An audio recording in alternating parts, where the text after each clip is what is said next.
Welcome to Laptop Radio. Today's topic is crypto wealth management with the Yo app. And we have Tim Frost, the CEO and co-founder of Yo app with us. Hello, Tim. Hey, Michelle. Thanks for having me today.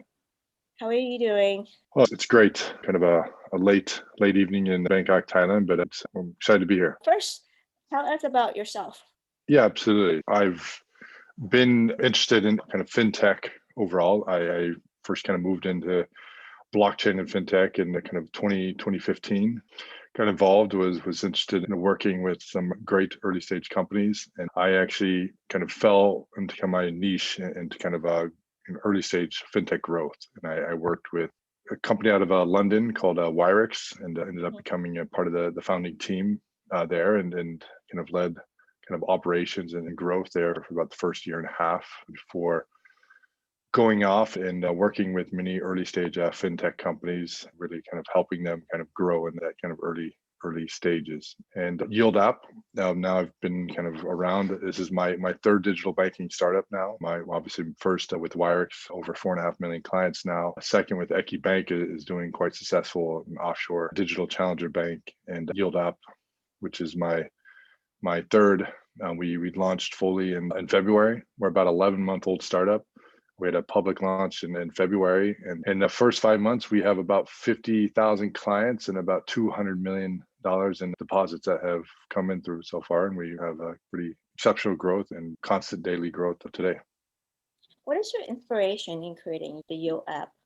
Yes, absolutely. So actually, it went kind of back to I'm always been a fan of digital banking. At Wyrix, we always used Revolut as really an inspiration. They were kind of right down the street, an amazing company, and obviously they've continued to grow and gain so much traction around Europe and more. Through building this, you find out building fintech companies that are more efficient, you can actually serve more clients for essentially less manpower, Mhm. making things much more efficient. So building financial institutions that can serve millions of clients is quite powerful, especially doing that with a pretty small workforce.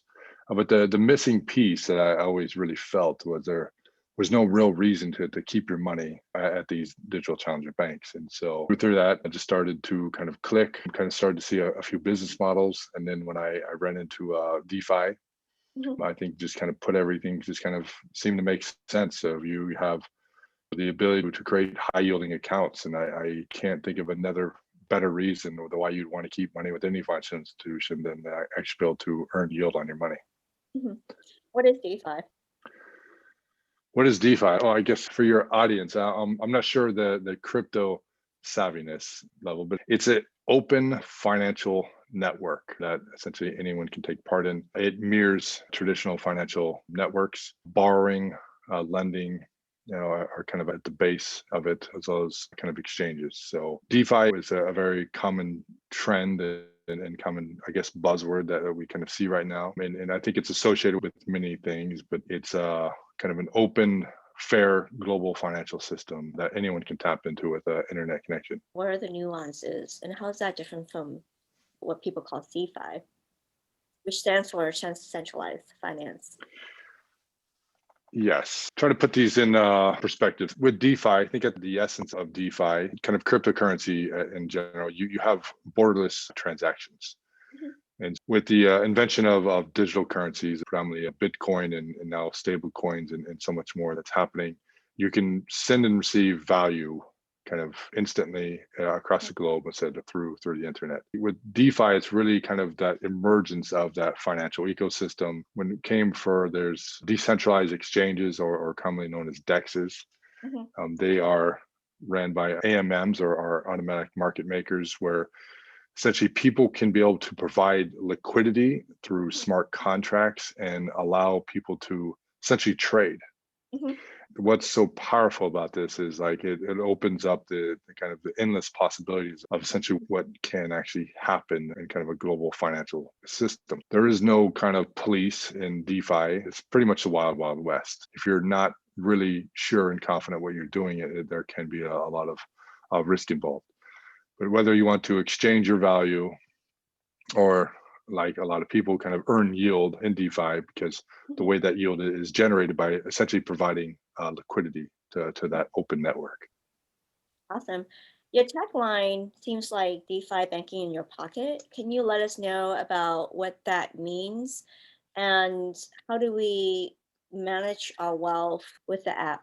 Yes, absolutely. I don't know if I was very clear on kind of explaining what DeFi is. I think it encompasses so much. But so what we've built at Yield App is a fintech. So we are basically a CFI or centralized finance for company for DeFi. So DeFi is quite complicated. You have the ability to kind of earn yield if you can understand how to kind of provide liquidity in DeFi, manage your risks. Or what we've kind of done is make it easy for everyone, and we do it for you. Your deposit with us, sign up, really kind of a 2-minute process of creating an account. And simply, we take care of all the kind of investment strategies on our clients' behalf. We have a full-time portfolio management system that kind of manages all of our kind of investment strategies.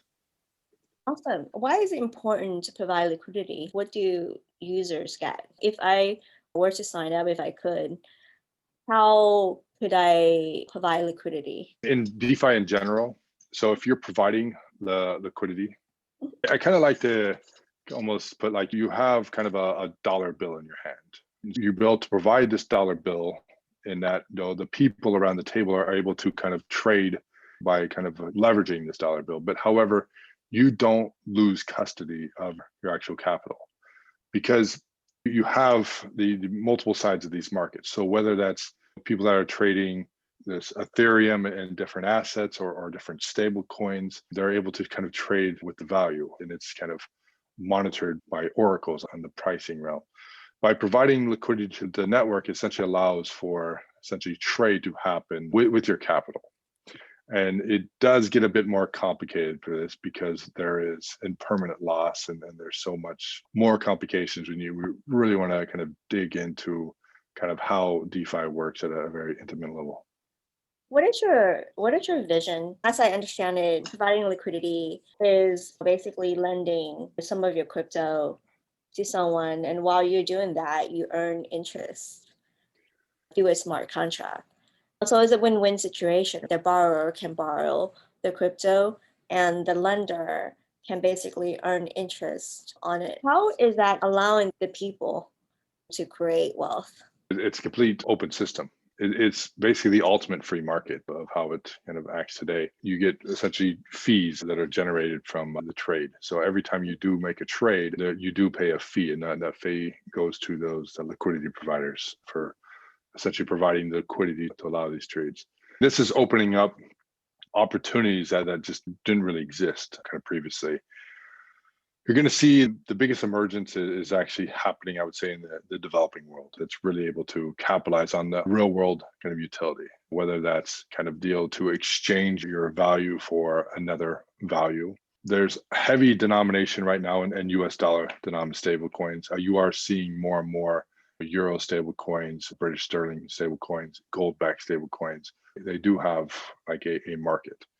People are able to kind of send and receive and exchange value. I guess actually kind of earlier today, actually just before this call, we have millions of dollars kind of deposits and withdrawals kind of every day with Yield App, and we are constantly rebalancing our books. And I just kind of realized actually right before this, I exchanged about $700,000 of one stable coin to another stable, and did it through a DEX and did it in my web browser, my company computer, and then obviously returned the capital back to the wallets. And that transaction, I mean, that was done within 30 seconds from Mhm. kind of start to finish. And I think that transaction cost me about $110 to kind of that large $700,000 kind of financial transaction. It's actually quite incredible when you actually kind of Yeah. get down to what's happening. And this doesn't happen in centralized exchanges, and it just is not available. It's something and you couldn't get within a traditional financial ecosystem because there would be too many middlemen, and DeFi completely eliminates the middlemen from it. Let me just paraphrase that. In traditional financial system, it takes 3 days to settle. That's Um, Settlement time, yes, 1 to 3 days. it's a And yes for full settlement. Yes. for full settlement. And then in traditional financial system, you have to pay a number of fees. And depending on the also the amount that you're transferring and you're transacting. And if you actually transfer the money cross-border, you have to pay a foreign transaction fee and a number of other fees. If you look at your banks, there's a whole list. So you're telling me that when you transfer the money, you get it almost immediately, faster than less than a day, probably. And you also pay a transaction fee. Sometimes crypto people call it the gas fee or some kind of fee, and that's it. Yes, to make a similar transaction, what I was just talking to, even in the crypto world with centralized exchanges, there would have had to been a deposit to an exchange to try to exchange your value, which there's, going to be kind of the exchange fees involved. I guess you're going to take kind of the transaction fees. You're not going to get the full value out. That is going to probably cost you a few $1,000s to make that exchange on a centralized exchange. There is a lot of utility where this is going, and this is just the beginning. But you're essentially right. Once your capital is digitized, when you have digital money, I guess the velocity that you can move it, the opportunities of what you can do with it, just they do open up kind of exponentially compared to cash. Yeah. What are some advantages of using the Yo app compared to the other DeFi apps that we're seeing? We are a regulated fintech, and Mhm. so we're kind of very transparent who we are, and we're kind of building this for, I guess, for like the everyday, the average person. Most things are kind of built by anonymous teams. You never know kind of how long something's going to be available, Mhm. and I don't know how many people want to put their capital to work with people they who can't even be publicly available. I think that, and plus we have an active portfolio team, and we provide, we think, best in market yielding opportunities on stable coins. We provide 10% on the base asset on stable coins, 6% on Bitcoin and Ether, and while these rates do adjust from time to time, we're quite competitive in the market. Awesome. And which jurisdiction could use the app right now? So we are essentially open to a majority of a global market. We are not yet serving United States, but for the most part, we are serving most jurisdictions worldwide. Awesome. I was kind of excited when I saw the app a couple months ago, and I actually downloaded it, but I couldn't use it. So I can't wait until you open it up to the US. In terms of your roadmap in the next 3 to 5 years, how do you see the yield grow? Yeah, for sure. It's always kind of changing that where we're kind of see where we're going with the industry. But we see this as a way of kind of merging kind of CFI and DeFi for how we kind of like to see it, allowing anyone to earn crypto yields essentially. As crypto becomes more integrated into the kind of every activities, and now many financial institutions are cussing it and providing crypto services and opportunities. We just consider this is going to just continue to converge into kind of one ecosystem, and crypto yields that we see, at least for the foreseeable future, it's some of the powerful and reliable yields that you can be able to generate with your own personal capital. Let's talk about risks a little bit. What are some of the risks that consumers should think about when they're thinking about using DeFi or even the Yo app? Well, we'll talk about DeFi in general. So primarily, well, you're always at risk of a smart contract failure. This is pretty much, I would say, best way to put it, this is all beta software. And so everything is quite new. And we see billions of dollars go into new pools that have just launched within like 48 hours. And it's kind of mind boggling to see how fast people will actually move capital into something that's completely unproven. There's a lot of malicious actors. There's what people call kind of rug pulls. You could be kind of coming into something new, and if there's nefarious actors behind the scene with bad intentions, it's very common in crypto that people essentially are losing their capital, and there's kind of devious actors out there that are taking advantage of people. So this, and obviously the security elements. My personal belief is not everyone should manage their own keys, and so not my keys, not my coins, a common term in crypto, but I'm kind of at the firm belief that the average person should use trusted financial institutions that can be able to custody their coins. So they can reset their password, they can turn off their 2FA and human errors that most of us make daily. And another question I have for you is with the Yield app, are the percentages different according to the different kinds of crypto? Or how do you determine the percentage of yields? Yeah, so we are routinely kind of reviewing. Today, we offer 10% on stable coins, 6% on Ether, and 6% on Bitcoin. And these are periodically viewed and becoming more and more common that we'll get to the point we will be adjusting them when kind of needed. The rates are determined, primarily on our kind of performance of the underlying fund managers that are managing the accounts. Okay, it's dependent on the company and the determination. Can people remove the money pretty easily as well? If they wanted to actually put money in the Yield app and earn yields on it, but if they ever need the money, can they remove the money from it more easily Yes, or? absolutely. We have no redemption kind of lockdown. Mhm. So you could put $5,000 in USDC with us today, click invest, and in 4 days from now, you could say, hey, I want to uninvest and withdraw.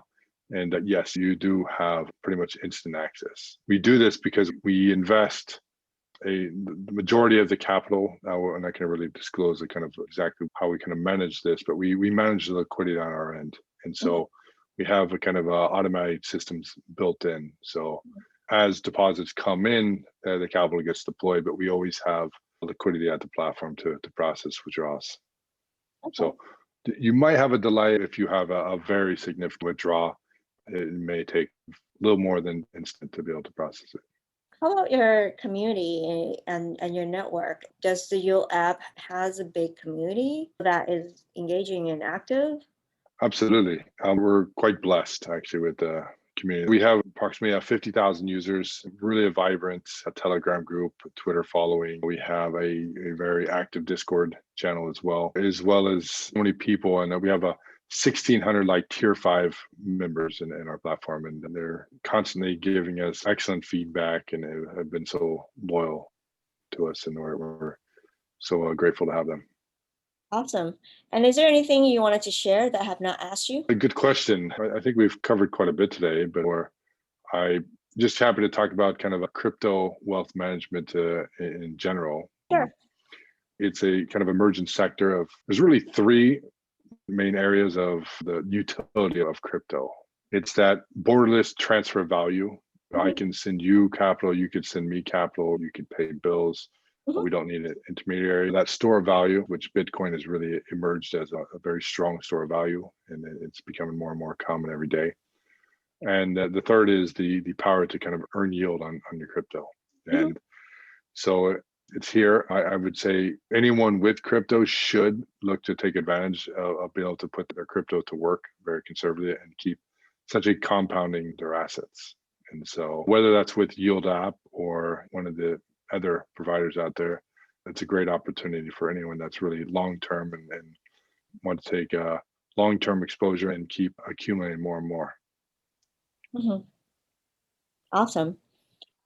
And what is one piece of advice that you have for the community? Take a long stance always on this. I mean, crypto is such a powerful asset class. And Mhm, so don't get caught up with the kind of wild swings. And I would say, if you're going to move in, like do take I would say a long-term many year horizon view on the underlying assets because it's very powerful and it is going to change our world. Awesome. Thank you, Tim. Thank you for Oh, your thank you. time. No, it's great to be here. Thanks, Michelle. Great questions there. Bye bye.